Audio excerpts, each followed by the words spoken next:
Hi, this is Kurt Alterac with MusicMedic.com and the Sax Pro Shop. So today I have Mike Hernandez from the Monoquartet, and that is themonoquartet.com. Hopefully you can see that. So, of course you know who Mike is and you know about the Monoquartet. If you don't, you got to go check it out. But I thought we'd do a quick video on Mike's little soprano because it's really cool and it's worth seeing in a video to see all the stuff that happened to it.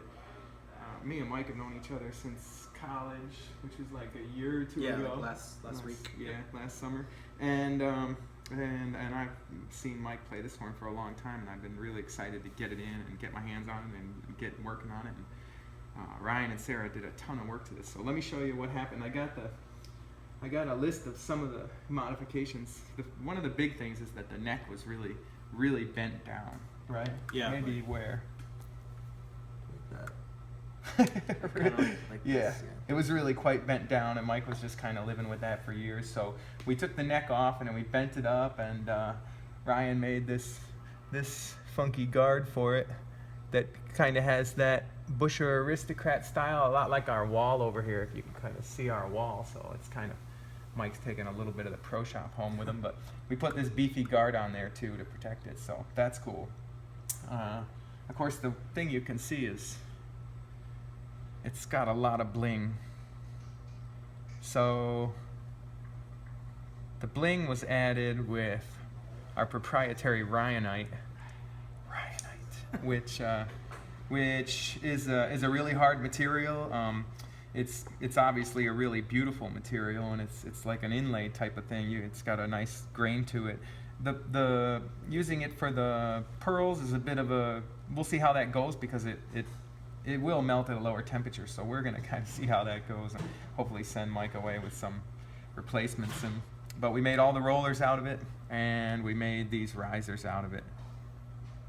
So that's the ryanite. What else did we do to this soprano? We put contacts on the side keys, so each of these keys now hits the body. So these side keys won't go out of line. This little part right here is a B flat guide. A lot of times when a player plays, I know that Mike said he was having this problem, and actually you can see here on the body the scratches from where the B flat has just slipped down the body, but that problem is gone because now there's a guide here to hold that B flat. One cool thing that we did is that this A was really flat. That was a problem that Mike was worried about with this horn, is that when he plays A, it was really flat. And what we needed to do is we needed to open up the G key to let A not be so flat. But on these sopranos, you can't do that because the height of the whole stack is held by this key. So this key holds this key, and this key holds this key, and so on. And when you open up the G key, you have to open the whole stack. So what we did is we notched out the side B flat. You see it there. We notched it out, and we put an A foot on. So it's just like a regular saxophone now, that it has a foot on the A key. So the A key is no longer controlled by this pearl here. It has its own little foot in the back to stop it and the bis key. So now we can set it up like a regular saxophone and set the A key higher. While we're up here, another thing that we did is we put this front F on it.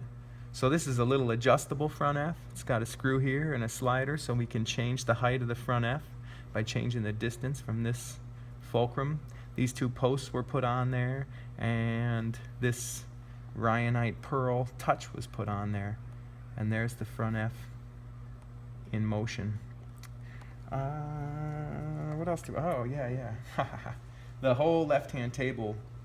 So we just got our new mill, and we've been joking about it, but it's not really a joke. Next time Mike comes in the mill, we're gonna put a nice Hernandez in here for Mike. And but right now we got a nice new G sharp, and we put a new C sharp B and B flat on there. You may know that some of the old the true tones, they're just like this. They don't have a B flat down.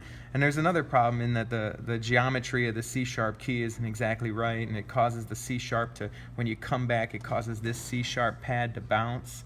So that problem is solved, and you can roll around real easy now, and it's also tabbed to the G sharp.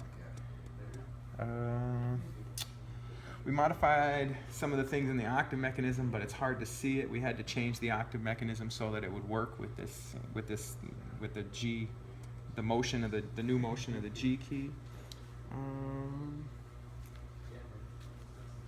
What else did we do? That about covers it.